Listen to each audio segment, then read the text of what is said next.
Para sa mga nabudol, nais kong ihatid sa inyo ang dati nating mahal na Pangulo, Rodrigo Roa Duterte.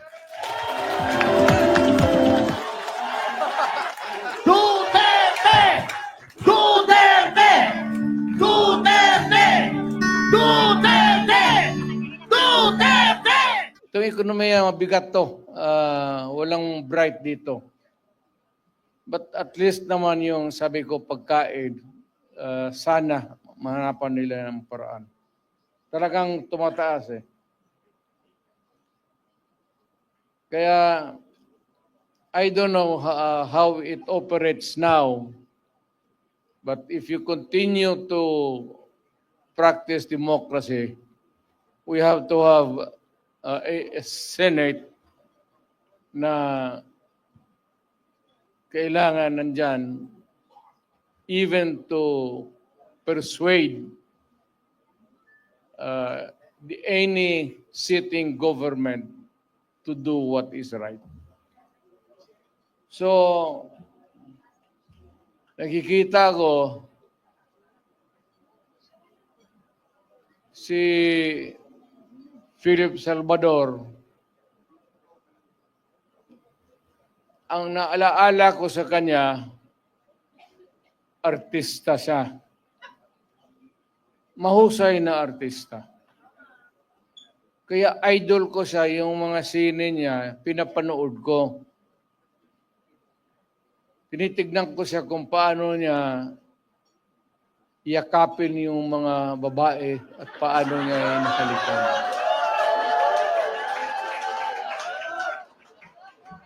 Well, aside from the fact that I know he would make a good senator, yun ang ang naalaala ko sa kanya na parang durog talaga ang babae sa yakap at pagmamahal. Now we have Atty. Rodriguez. Galing yan sa administration. Alam mo, mag-isang tao, importante talaga to. Importante ito. Baski kami, alam namin,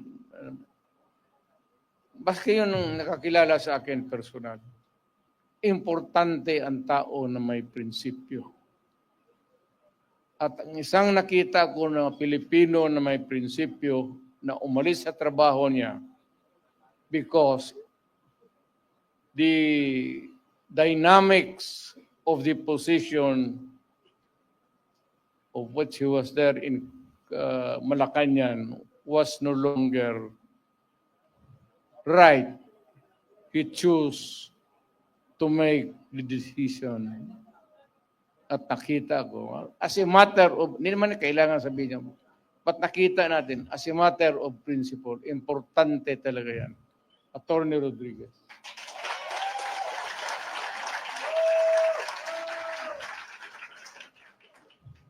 Itong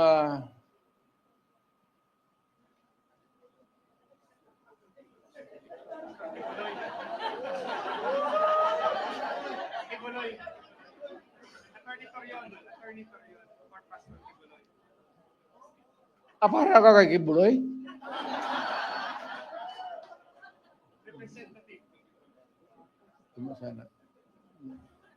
Si Pastor.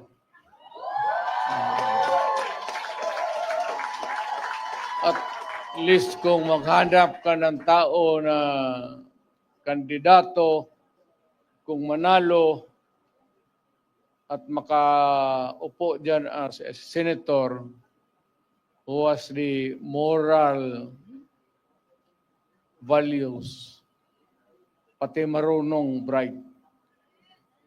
Talagang bright yan si Pastor.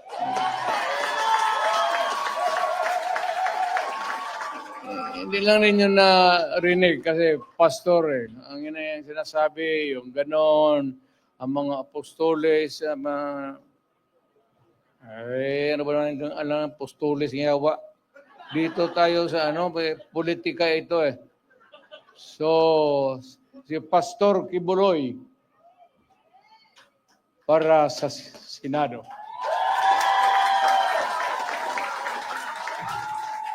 itong tao na itong sunod na sinasabi ko, humahanga talaga ako sa integrity pati yung utak. Abogado, pareho kami abogado eh. Puto pa nagsalita ito, hindi ko naman kilala to, but yung the constant exposure sa TV, parang natauhan ako, magaling to ah. Alam niya, sinasabi niya, pati tatanong-tanong ako, eh talagang is one of the upright na tao na ano. Bira mong makita ng ganun. Yung mga bright na karihan kasi ng mga bright, mga gago eh. Haloan nila yung trabaho nila ng kagaguhan. Alam mo, ako talaga, it was I who sought him. Ako naghanap sa kanya para makilala ko siya. Talagang bumilib ako sa kanya. Marcoleta.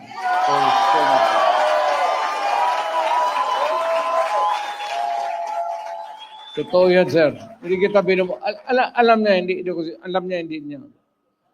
Nung yung lumapit ako sa kanya, sinabi ko, Sir, believe ako sa iyo. Diretso, alam niya. Alam talaga niya. Moses, so, kailangan natin sa Senado. Ngayon, marami kasi sila, ano dapat ang gawin natin? Di, patayin natin yung mga senador ngayon para mabakante.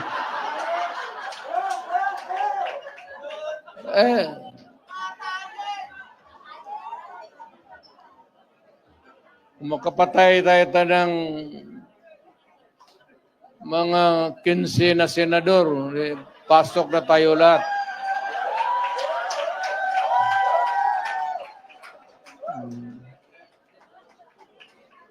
Okay. Pero kawawa naman. Pero nakakainis kasi yung, hindi naman lahat. Pero, sabi nga, talking of opportunities, the only way to do it is to pasabugin na lang natin yung ano.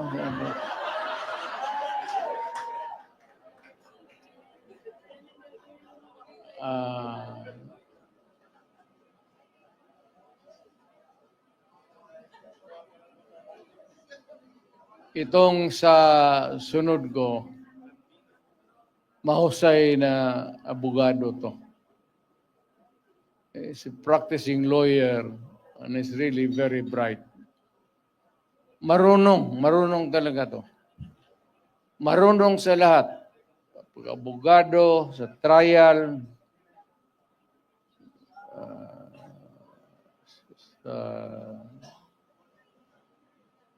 maybe sa social life niya, at siguro sa babae.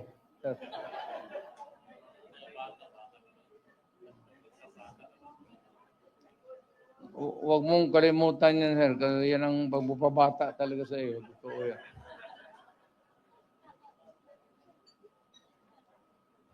Attorney Lambino.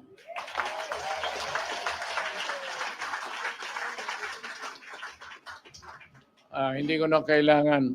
Siya dapat magpakilala sa akin. Baliktad. Hindi ko na kailangan ibandera. Kasi ako mismo gusto ko na siya ang mag-introduce sa akin. Pabaliktad. Hanga talaga ako nito. Noon siguro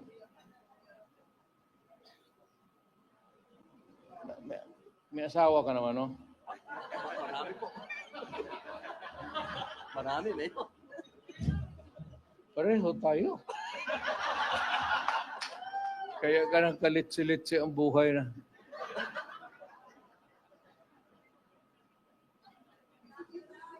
Yung akin, nandito siya. Kaharap ko. kasi PDP siya. Nag-iisa ka na lang, no? Itong ano ba, sitwasyon sa, I'm talking to about Cagayan de Oro. You know what is really very almost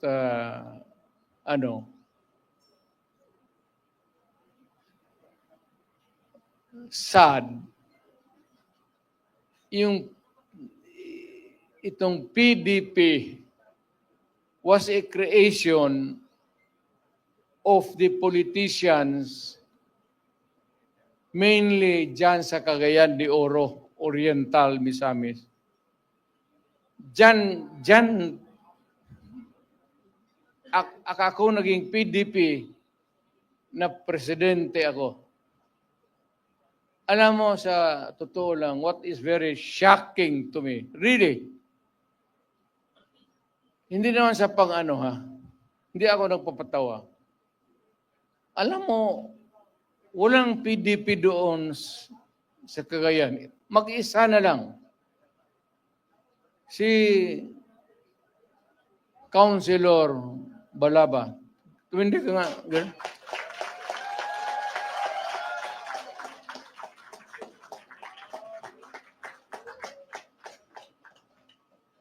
Kaya kailangan alagaan natin ng husto ang political lang. Wala ng PDP doon. Siya na lang, babae pa. Mabuhay ka, Girly Balaba.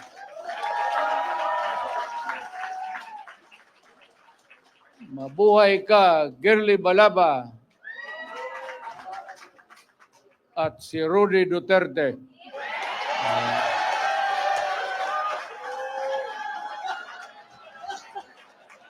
Wala mang Malaysia yan. Gusto mo, idagdag din yung mga pangalan ninyo. Sino? Girly Balaba. Sino? Taas kamay. Huwag na. Tama yan. Huwag na kayong mag-ambisyon.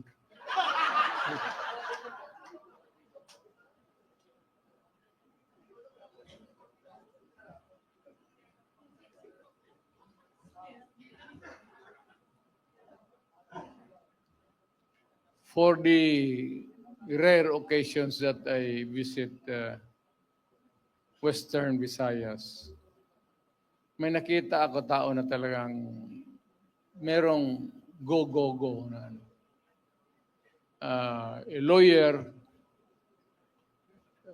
almost to the point of impatient yung ano niya. Ano ba tawag na? Basta nakita ko yung gusto talaga niya mag-survey sa tao. At minsan very long time ago, hindi ito noon pa, may ambisyon siya. Not necessarily yung pagkamayor ngayon. But I heard him talk about politics and his keen interest na nakikita ko yung pagsasalita niya. So, nung nakita kami few days before the filing, I passed by Bacolod. Nagkita kami. At nakita ko yung, I remembered his intelligence, his talent, and sabi ko, matagal na rin walang senador talaga ang Western Visayas. I would like to endorse him and for you to vote for him so that yung mga taga-Western Visayas na kapatid natin, bigyan natin. Huwag tayo magsabi Ilonggo, Ilocano. Skip that thing. It's not is not proper anymore. Kung magsabi ka, Ilonggo ako, gano'n, no, na, do not talk about your tribe. Just talk about who you are at Pilipino ka at anong kaya mo. At ito talaga, kaya niya maging senador, Attorney Hinlo.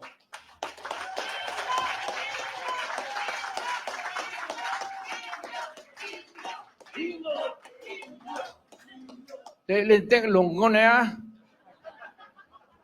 Sino rin ng lunggo?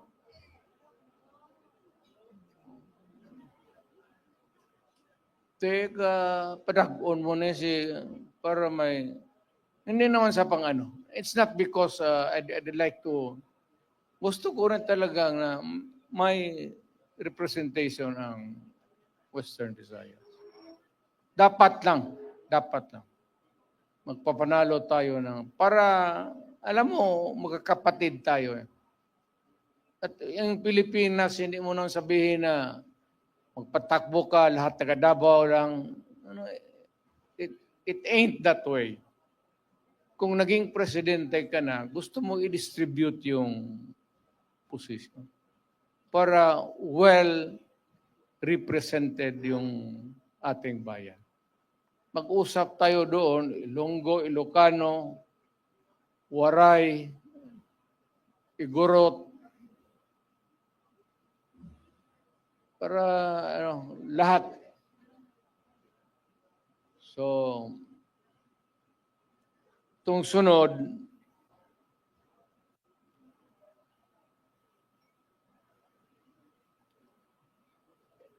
hindi ko naman siguro kailangan ipakilala ko to. Kaya nakakamot ako eh. Kumakatituloy ang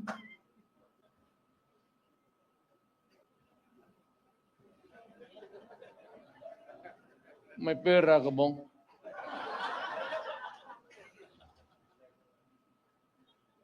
May magkain tayo maya. Ikaw ang magastos, wala pa akong hapunan. Alam mo, ang istorya nito, ang aking talagang aide was a military man. Kaibigan namin, parang common friend. Military na not so because parang maluwang na pakisama niya sa civilian. Biglang naglaro ng basketball, yung bola galing kay Bato. Totoo yan. Pinasa niya doon sa kay Jimboy Alili. Teniente yun. Pagsalo ng bola, natumba, namatay. Sabi ko, nung punta ko, sabi ko, nagsalo lang ng bola, namatay? So, yes, Mayor. Puta, ang bola, putaw? Bakal? Bola ng ano? O bakit namatay? Kasi pagsalo, tumba. Baka talagang sinadya na milakasan ng husto. Baka may pustahan sa ganung laro na yun. Galing kay Bato yung bola eh. Kaya pag si Bato ang kalaro ninyo, huwag ninyong saluin yung bola. Hayaan mo, tumakilid ka lang palawa. Kasi doon namatay. Hindi ako nagpapatawa. Yun talaga ang nangyari. Doon natumba kaya ako. Minsan yung nag-iisip ako kung patakbuhin ko ba ito si Bato o hindi.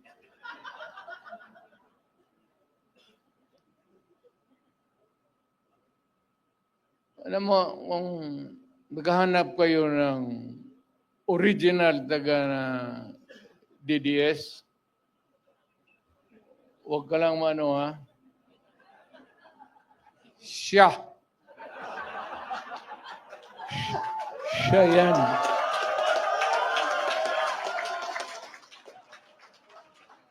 Hindi ako. Mayor ako. May utusan mo pagpatay dyan, buo. Siya yung chief of police. Pinakamatagal. Pinakamatagal kasi taga Davao. Alam mo, pag i-remember na bago rin akong mayor noon, kakagraduate lang ito na sa PMA, na-assign sa Davao. Tapos nag-asawa, doon sila nag-settle down. Kaya malapit talaga sa akin si Bato. Yung, hindi sabihin bata-bata, tao-tauhan. Kaibigan. Kaibigan na